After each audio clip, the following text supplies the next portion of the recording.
حبیب روم کی قید میں آئے تو رومن 10 آدمی تھے، 9 قتل کر دیے. یہ بڑے خوبصورت تھے، لمبے چوڑے تھے، تو اس کو ایک رومی سردار نے اپنا غلام بنا لیا. پھر اس نے کہا کہ اگر تو عیسائی ہو جائے تو میں اپنی بیٹی بھی دیتا ہوں، اپنی ریاست بھی دیتا ہوں. تو انہوں نے فرمایا کہ سارا ملک عرب بھی دے دے اور ملک روم بھی دے دے، میں ایک پل کے لیے بھی اپنا دین نہیں چھوڑ سکتا. پھر اس کو ایک ترکیب سوچی. اس نے ایک گھر پورا خوبصورت فرنشڈ، اس میں ان کو بند کر دیا اور شراب بھی رکھ دی، کھانا بھی رکھ دیا. ایک خوبصورت لڑکی کو تیار کیا کہ اس سے گناہ کرواؤ. وہ آ گئے، وہ گناہ کی دعوت دے رہی، یوں بیٹھوں. 3 دن گزر گئے، 3 راتیں کچھ نہ کھایا، نہ نظر اٹھائی، نہ پیا. 3 دن کے بعد وہ لڑکی کہنے لگی تو کیا بلا ہے، نہ تو نے کھایا نہ تو نے پیا نہ تیری نظر اٹھی، کون ہے تو، کیا ہے تو، تمہیں کون روکتا ہے؟ تو فرمایا کہ اب تو میرے لیے شراب بھی حلال ہے جس حال پر میری پیاس پہنچ چکی، اور سور پکا کے رکھا ہوا تھا کہ یہ گوشت بھی میرے لیے حلال ہے جس سطح پر میری بھوک پہنچ چکی ہے، لیکن میرے رب سے مجھے حیا ہے جو مجھے دیکھ رہا ہے. میں یہ کام نہیں کر سکتا. لڑکی 3 دن کی بجائے 30 دن یہاں بیٹھی رہے، میں یہ کام نہیں کر سکتا. میری جوانی امانت ہے، اس پہ داغ نہیں لگ سکتا.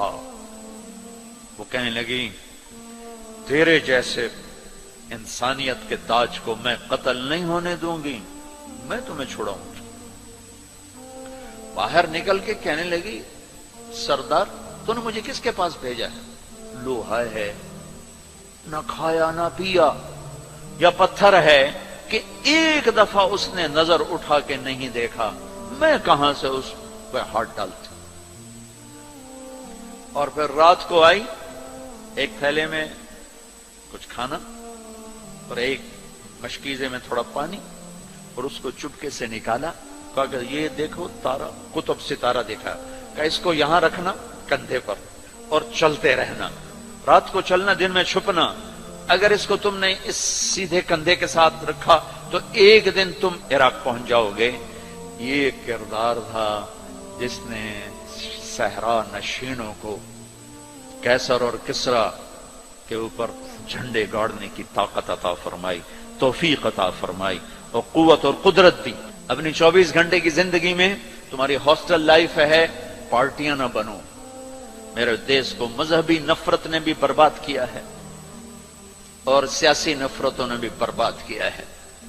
سارا ملک زوال کا شکار ہے. میں سیاستدانوں کا صرف گلہ نہیں کرتا ہوں، میرا تو ریڑھی پہ سیب بیچنے والا بھی بددیانت ہے، خائن ہے. تو میں سیاستدانوں کا گلہ کیا کروں، میں افسران کا، بیوروکریسی کا رونا کیا روں.